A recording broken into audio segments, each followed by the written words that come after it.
하나님은 사람을 혼자 살도록 창조하지 않고 혼자 있는 건 좋지 못하고 함께 살도록 창조하셨습니다. 하나님께서 우리에게 주신 삶을 음악으로 표현하면 그냥 혼자 부르는 독창도 물론 아름다울 수 있지만 그것만으로가 아니라 합창으로 그리고 또 오케스트라 반주로 다 같이 어우러져서 함께 협력하여 아름다운 소리를 내는 것을 그것이 주는 감동을 또 영광을 누리도록 우리를 부르시고 계십니다. 성가대에서 네 파트 중에 어느 파트가 제일 중요해요? 다 중요해요. 네 파트가 제일 중요한 거 아니에요? 내가 하는 거? 내가 하는 게 제일 중요하다? 지휘자가 제일 중요해. 반주자는요? 내가 하는 게 제일 중요해. 어디 시험 봐가지고 남자들 잘 못하면 어디에 다 넣어요? 항상?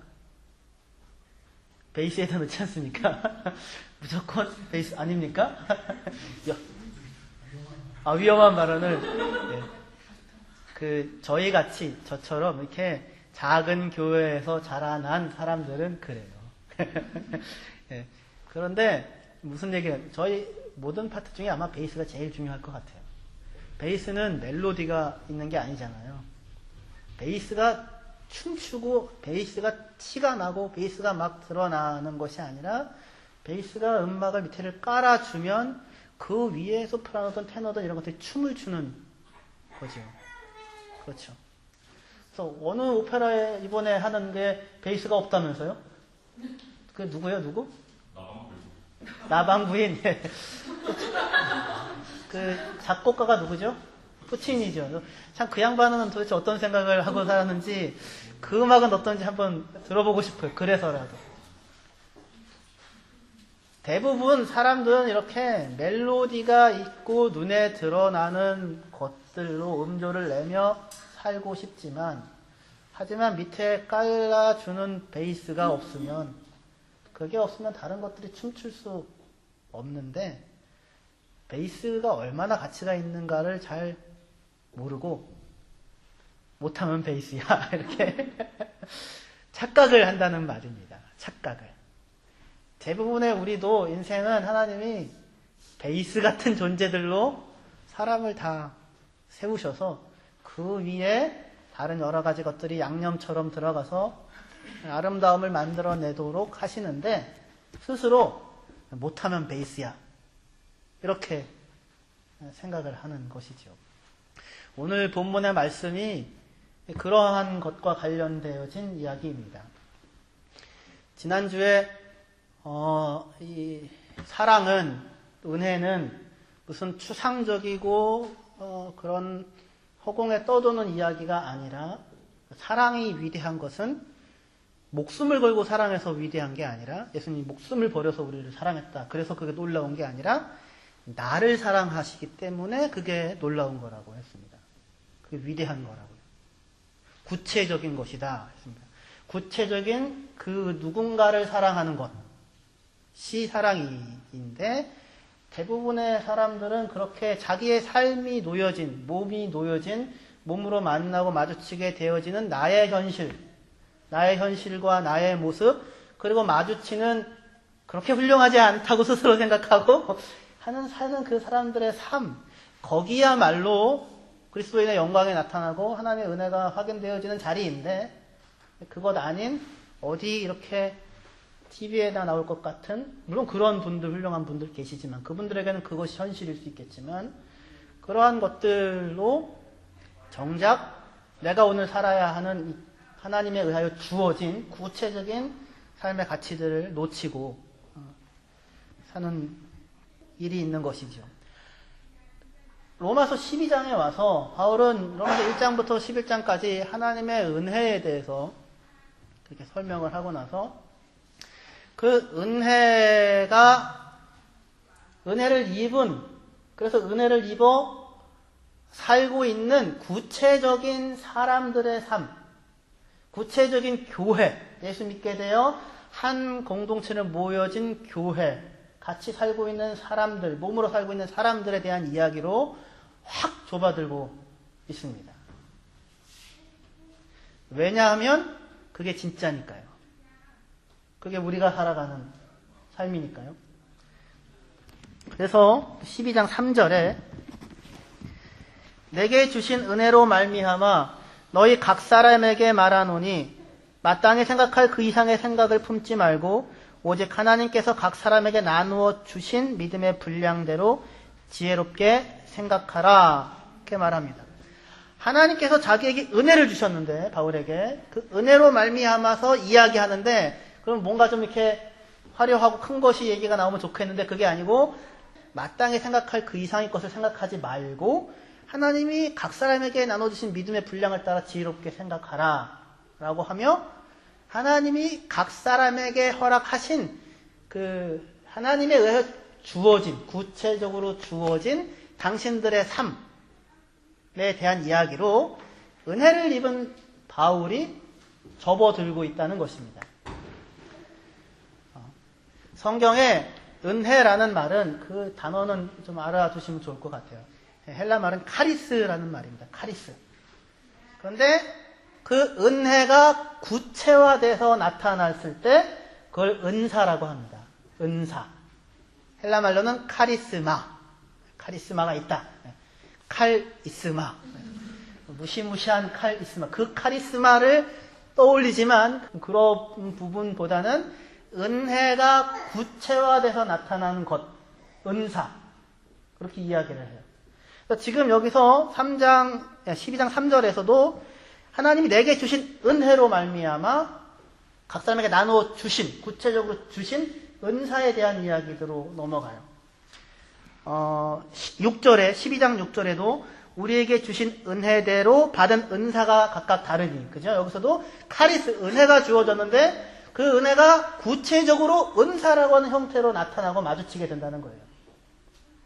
그래서 바울이 로마서 1장에서 내가 당신들에게 가서 하나님께서 허락하신 은사들을 당신들에게 나누고 싶다. 그리고 그것으로 인하여 당신들을 견고하게 하고 싶다. 그렇게 얘기해요. 내가 당신들을 간절히 보기 원하는데 왜냐하면 나에게 주신 은사를 나눠주고 싶다는 거예요. 은혜를 나눠주는 건 아니에요. 은혜는 하나님이 주시는 것이니까. 근데 그 은혜가 자기의 삶 가운데 들어와서 만들어낸 구체적인 결과물들이 있을 거 아니에요?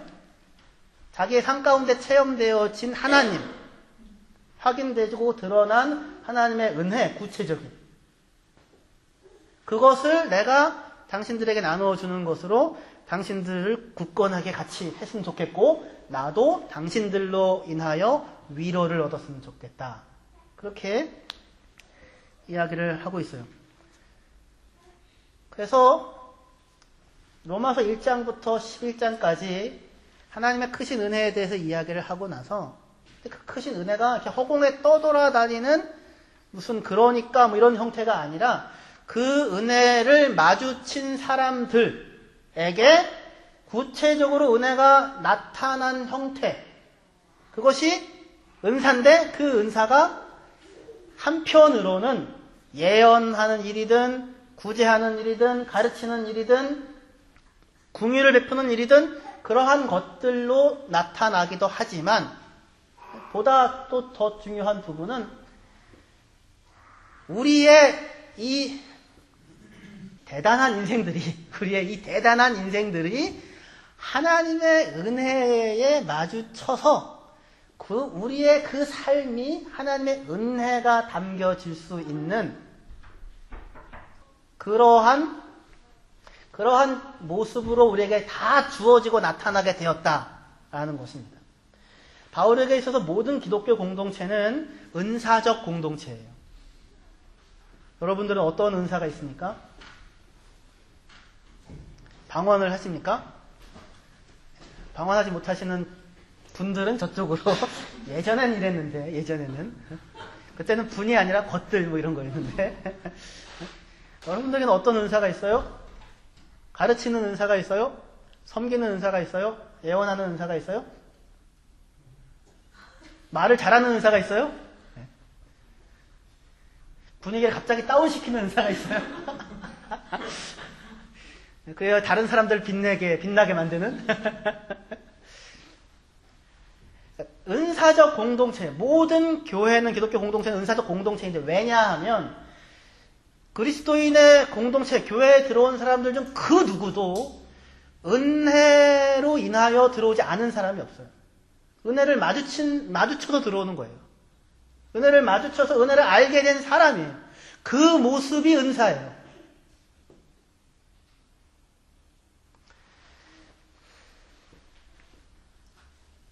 갑자기 어디서 말 못하던 사람이 갑자기 말 잘하는 사람이 되는 것이 아니라, 모세가 하나님 만나는데도 자기는 말 못한다고 하잖아요. 아론 말 잘하는 거 아니까 아론은 붙여주겠다고 하죠. 그의 삶이, 그의 제한된 삶이, 그 제한된 그 사람의 삶 가운데서 하나님이 영광을 받으시는데 전혀 부족함이 없는 삶, 그런 삶으로 한 교회 공동체 안으로 이렇게 모아들이셨다는 것이 요 얘기입니다. 당시에, 초대교회 당시에 교회의 성도들은 몇 명 정도가 됐을까요? 1000명, 만 명 됐을까요? 아마 고린도 교회가 제일 크지 않았을까? 아니면 로마 교회가 제일 크지 않았을까 싶은데 100명 이상 넘기가 쉽지 않았을 것입니다. 고린도 교회는 가이오의 집에서 교회가 예배로 모입니다. 우리 집이 얼마나 누가 큽니까? 거기 다 모이면 얼마나 될 것 같아요? 100명 미만 정도가 될 거예요. 지금 로마서 12장부터 마지막 장까지 함께 살아가는 사람들의 삶에 대해서 그렇게 지금 다 이야기를 하는데, 잘해야 100명인 거예요. 그 하나님의 은혜를 마주친 사람들이 각자의 자기의 삶 속에서 곁에 하나님이 붙여주신 30명, 50명, 100명과 사랑을 하며 함께 살아갈 수 있는 삶을 살 수 있느냐라고 하는 것이 우리에게 하나님께서 허락하고 계시는, 그리스도인들에게 허락하고 계시는 삶입니다.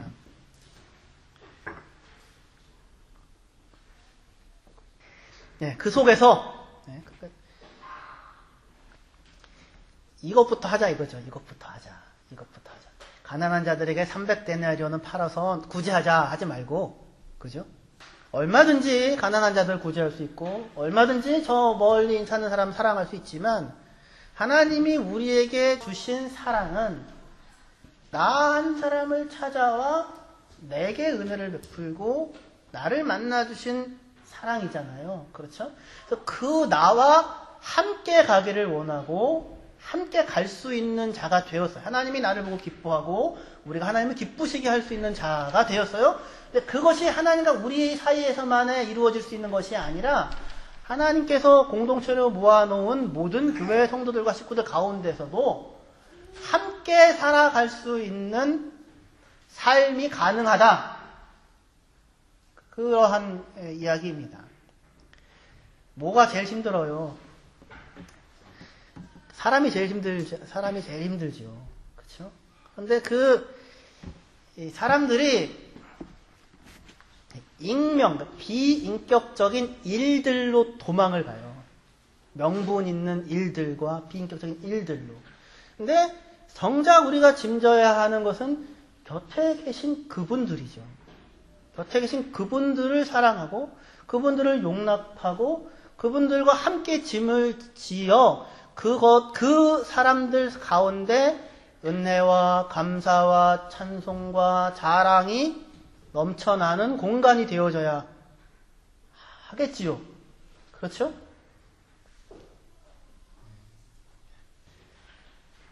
거기가 우리를 불러 모아놓으신 로마에 있는 교회, 고린도에 있는 교회, 킬에 있는 교회.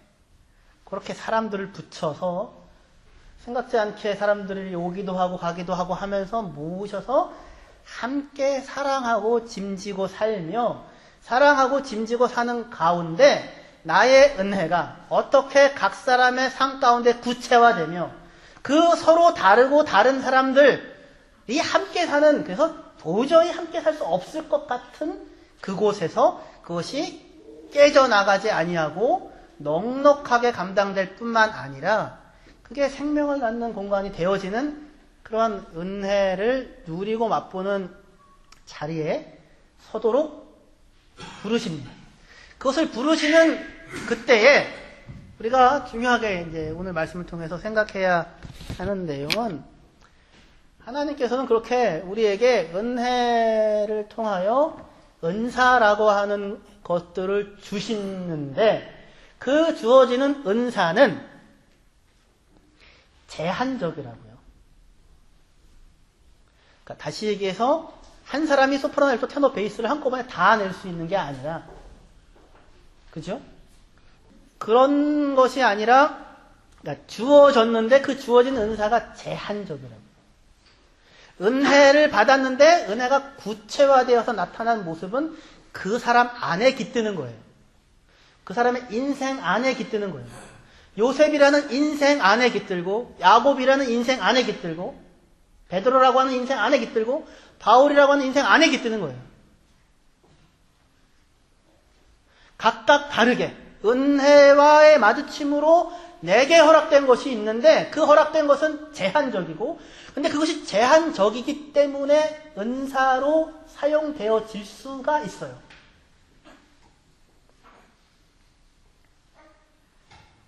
그 두 가지가 다 생각하셔야 됩니다. 모든 사람들에게 주어진 은사도 제한이 있다고. 예언이면 예언으로, 구제면 구제로.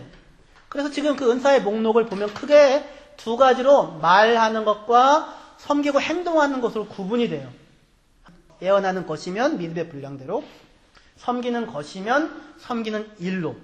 그렇게 말과 행동으로 나눠놓고 그 다음부터 무슨 것과 일이 아니라 사람으로 더 구체화돼요. 가르치는 자면 가르치는 일로. 그냥 가르치는 자로 끝나는 것이 아니라 가르치는 일을 하고 있는 것으로. 위로하는 자면 위로하는 것으로 더 구체화돼요. 사람으로 구체화되고 그 사람이 어떤 행하는 일로 구체화돼요. 말로써 이렇게 하는 것들과, 그 다음에 뒤에 세 개 나오는 구제하는 사람과 긍휼을 베푸는 사람과 다스리는 자라고 돼 있는데, 다스린다고 번역하기보다는 돌보는 사람이라고도 번역할 수 있어요. 양쪽 다 가능해요.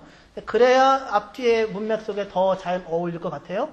구제하는 자, 돌보는 자, 긍휼을 베푸는 자. 이렇게 행동하는 사람과 말을 하는 사람들로 이렇게 구분되고 크게 나누어집니다. 그러니까 각각의 은사 자체가 유익하게 하는데, 그런데 그것이 제한이 있고, 그 자체가 제한이 있고, 그 자체가 제한이 있을 뿐만 아니라 모든 사람들이 예언을 하는 자이면서 긍휼을 베푸는 자이기도 하고, 그러면서 가르치는 자이기도 하고, 그러면서 위로하는 자이기도 하고, 그러면서 구제를 하는 자이기도 하지 않다고요. 그래요? 혹시 그런 분을 혹시 보셨나이까? 누가 이 사람을 보시었나요? 그렇지 않다고요. 우리 송은 형제가 앞에서 찬양을 인도하는데 어떻게 은혜가 돼요? 네. 얘기를 잘해야지요. 은혜가 되고 안 되고는 누구에게 달려있어요? 나한테 달려있죠. 아, 할렐루야. 승희 형제 달려있어요. 네. 이전에 이호진 집사님에게 달려있었었죠.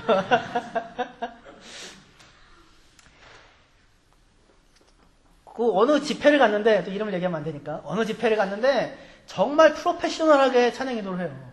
너무너무 잘해. 노래도 너무 잘하고, 기타 연주도 너무너무 잘하고, 중간에 멘트도 너무 훌륭한데, 저는 너무 싫어. 목소리 톤이 싫어, 일단. 그래가지고 어떻게 할 수가 없어요. 그 사람이 멘트만 하기 시작하면, 막 그냥, 이렇게 되는 거예요. 그 사람이 영성이 없어서도 아니고, 근데 그 사람이 제법 큰 교회의 찬양 인도자고, 제법 잘 알려진 찬양 단체에서 훈련받았던 사람이었거든요. 그런데 저는 너무 안 맞는 거죠. 왜요? 제가 나쁜 놈이에요? 내가 쓰레기예요? 나만 쓰레기예요? 저는 그런 쪽이 아닌 다른 형태의 찬양에도 한 어떤 어디가 좀 틀리고 뭐가 해도 그냥 은혜가 확 깨는 사람이 있어요. 사람마다 다 다르지요. 은사도 다르고, 다 다른데, 제한적이라고요, 전부가 다. 그런데 그것이 은혜에 의하여 내게 주어진 것이며, 그리고 나의 그 모습이 은혜가 거하는데 부족함이 없다는 사실을 아는 것이 정말로 중요해요. 다시요. 무슨 얘기인지.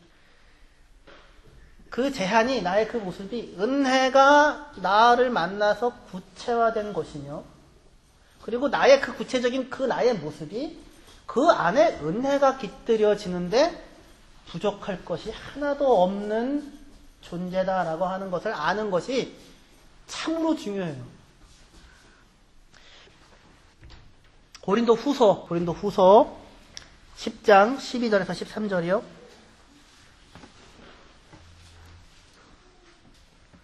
고린도 후서 10장 12절에서 13절 제가 읽도록 하겠습니다. 우리는 자기를 칭찬하는 어떤 자와 더불어 감히 짝하며 비교할 수 없노라. 그러나 그들이 자기로서 자기를 헤아리고 자기로서 자기를 비교하니 지혜가 없도다. 그러나 우리는 분수 이상의 자랑을 하지 않고 하나님이 우리에게 나누어 주신 그 범위의 한계를 따라 하노니 곧 너희에게까지 이른 것이라. 이것이 지금 바울의 자기 이해예요. 다른 사람들은 자기로서 자기를 헤아리고 자기로서 자기를 자랑하는데, 비교하는데, 자기는, 바울이 나는 그게 아니라 하나님이 내게 나누어 주신 분량의 한계 안에서, 나에게 허락되어진 삶의 자리에서, 내게 주어진 이 몸의 그 모습에서 한계를 따라 수고하는 것으로 자랑하고 있는 거예요. 지금 이 사람들은, 그 고린도 후서에 나와 있는 이 사람들은 바울을 보고, 바울은 편지는 힘이 있고 훌륭한데 말은 삐리하다, 그렇게 이야기를 해요. 바울은 혼자 자비랑하고 다니는데 그게 뭔가 캥기는 게 있는 것 아니냐 얘기하기도 해요. 바울은 결혼도 못하고 살고 있는 뭔가 문제가 있는 사람이다 이야기를 하기도 해요. 무엇이 기준이에요? 그 이야기들이 다 자기가 기준이죠. 자기로서 자기를 헤아려요. 자기가 기준이니까 바울은 길고 바울은 짧은 거고, 그죠? 그래서 지금 바울은 그게 아니라 하나님이 나에게 주신 믿음의 분량, 나에게 허락한 한계, 나에게 주신 인생, 이방인의 사도라고 하는 인생, 고린도까지 나아가게 허락하셔서 거기에 가서 복음을 전하고 있고, 그리고 그 안에서 위대해지기를 바라고 살고 있는, 그리스도 안에서 자랑하고 있는 자기. 그 뒤에 보면 자랑하는 자는 주 안에서 자랑할지니라, 옳다 인정함을 받는 자는 자기를 칭찬하는 사람이 아니라 주께서 칭찬하시는 자다 라고 하면서 넉넉하게 자랑을 해요. 자기를. 뭐에 근거해서요?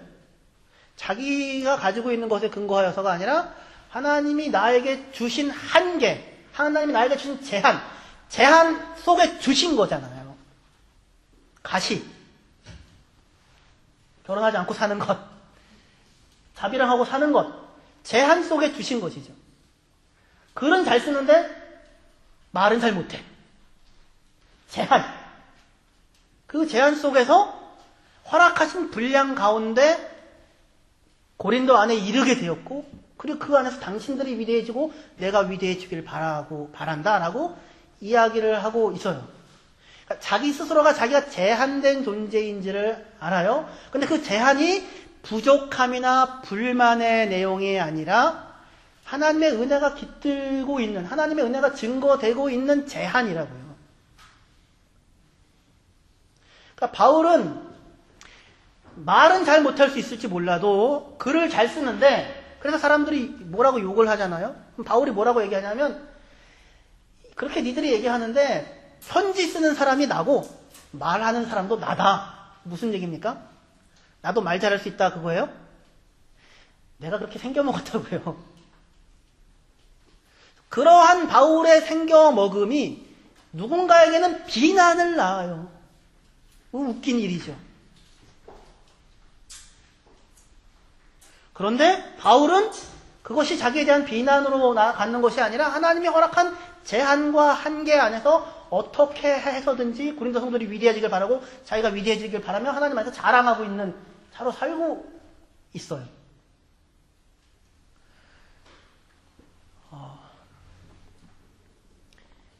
여러분들이 마음에 들어요? 마음에 들어요? 내가 마음에 안 드는데 누가 마음에 들겠어요? 내가 나랑도 같이 살기 힘든데 누구랑 같이 살 수 있겠어요? 바울은 지금 근데 마음에 들어 한다고요. 하나님이 은혜로 주어진 나의 조건이고요. 그 조건 속에 하나님의 은혜가 깃들고 머물고 있는데 그게 모든 사람들에게 주어진 구체적인 삶의 모습입니다. 그래서 할례자로 있을 때 예수 믿는 사람들은 그냥 할례자로 있고 무할례자로 있을 때 예수 믿는 사람은 무할례자로 있어라. 종으로 있을 때 예수 믿는 사람 종으로 있고 자유인으로 있을 때 예수 믿는 사람 자유인으로 있어라. 물론 네가 자유할 수 있으면 자유해라 라고 이야기를 해요. 뭔 얘기예요? 그러니까 우리는 다 그런 거를 하려고 하는 겁니다. 이 바울에게 와서 지금 문제를 일으키는 사람들은 유대인처럼 되어야 한다 이런 거죠. 그 모든 것을 다 가지고 있는 사람이 되고자 한다고요. 그런데 모든 것을 다 가지고 있는 사람이 될 수 없을 뿐만 아니라 모든 것을 다 가지고 있는 것으로 사람에게 만족이 생겨나지 않고 그리고 모든 것을 다 가지고 있는다고 해도 어떠한 사람들의 손가락질에도 예외가 되어지는 인간은 아무도 없고 그렇지 않고 하나님이 내 인생 오늘의 현재의 나를 찾아와 만나주시고 내 평생을 함께 거하시는데 그 안에서 하나님이 영광 받으시기에 부족한 것이 조금도 없는 존재가 나다. 근데 그 사람들이 다 다르다. 다 다르니까 같이 살기가 쉽지는 않다. 그런데 하나님이 너에 대하여 너 하나도 부족하지 않아. 너와 함께 사는데 아무 문제 없어. 네가 나의 영광을 나타낼 자야 라고 얘기하는 것과 마찬가지로 다른 사람들에 대하여서도 동일하게 이야기를 하고 있다 라는 사실입니다. 부부가 결혼해가지고 내내 싸우잖아요. 왜냐하면 다르니까 싸우죠. 부부도 다르니까 싸운다. 제가 아는 어느 부부는 밤에 잘 때 창문을 열어놔야지 남편은 자요. 근데 아내는 창문을 닫아야지만 잘 수 있어요. 그럼 어떻게 할까요? 각방을 써요. 신혼초인데. 그래가지고 그 부부가 오랫동안 떨어져서 지냈어요. 피치 못한 사정으로 한국에 떨어지고 어디 떨어지고 지금은 이제 같이 잘 살고 있어요. 아마 서로 문 열어 괜찮아 이러고 아마 살고 있을지 그러고 있을지 모르겠어요. 다 다른데 다름에도 불구하고 하나가 아니라 다르기 때문에만 하나가 될 수 있고 근데 그 다름이 이렇게 파선이 아니라 사랑으로 그 사람을 사랑하도록 묶어 놓으신 하나님 그리고 그 사람들에 대하여서 저거는 왜 있는지 몰라. 하나님이 있으라고 하니까 있지. 하나님이 이유가 있다고 하니까 있는 거지. 대단한 사람이야. 그렇게 얘기하시면 나는 하나님 왜 있는지 몰라요? 넌 진짜 내게 중요한 사람. 기능적으로가 아니라 큰 일을 해서가 아니라 훌륭한 역할을 해서가 아니라 아주 작은 그 모습으로 있는 그 모습에 하나님의 영광이 깃들 수 있는 사람이라고 하는 사실이 그의 인생을 영화롭게 하는 것입니다. 할렐루야. 저는 저희 아버지를 굉장히 존경해요. 항상 존경한다고 얘기하는데 막노동판에서 노가다를 오랫동안 하셨어요.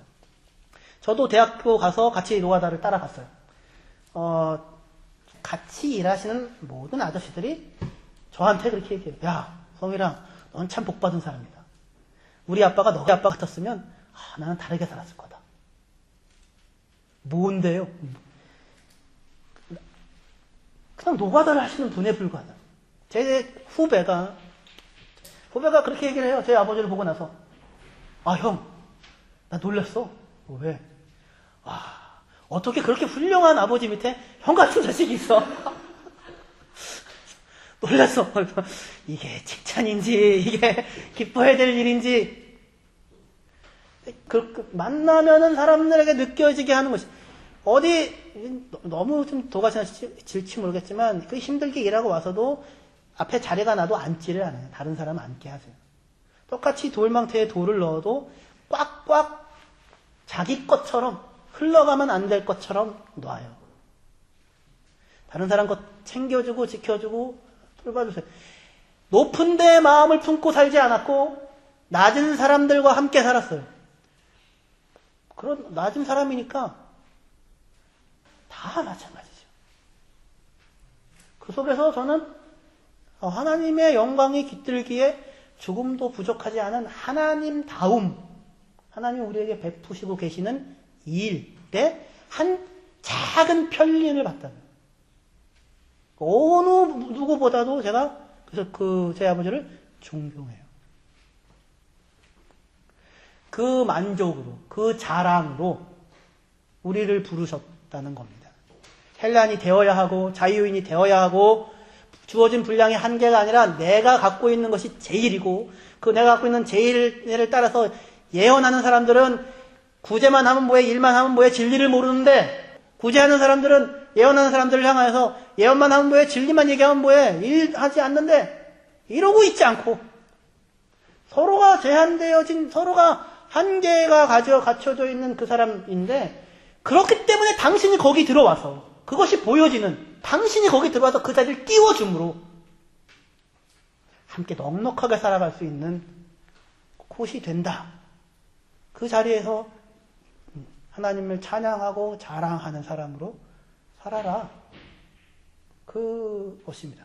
그리하여 내가 영광을 받는 것이 아니라 하나님이 영광을 받고 그 사람들이 영광을 받고 더불어서 영광을 받는, 함께 짐을 나눠지고 내 짐을 지고 살아가는 자들이 되어지기를 바랍니다. 네, 기도하시겠습니다.